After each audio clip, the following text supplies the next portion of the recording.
আসলে আমরা আইসক্রিমের নামে দেখেন কি খাচ্ছি। আইসক্রিমে যেসব রাসায়নিক ব্যবহৃত হয়: 1.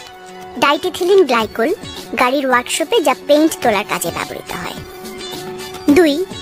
অলডিহাইড 17, যা রং তৈরিতে এবং প্লাস্টিকে ব্যবহৃত হয়।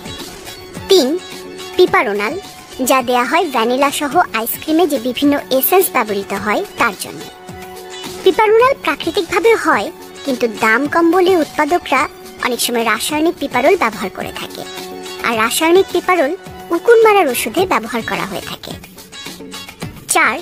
মিষ্টি গন্ধ তৈরির জন্য আইসক্রিমে দেয়া হয় ইথাইল অ্যাসিটেট নামের একটি রাসায়নিক, যা গ্লু বা আঠা এবং নেইল পলিশ রিমুভারে কাজে লাগে।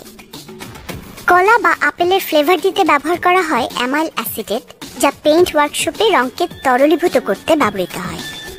মিষ্টি এবং চনমনে গন্ধ তৈরির জন্য ব্যবহৃত হয় বেনজাইল অ্যাসিটেট। পুরো ভিডিওটি দেখার জন্য অসংখ্য ধন্যবাদ। ভিডিওটি ভালো লাগলে অবশ্যই লাইক কমেন্ট শেয়ার করে পাশে থাকবেন।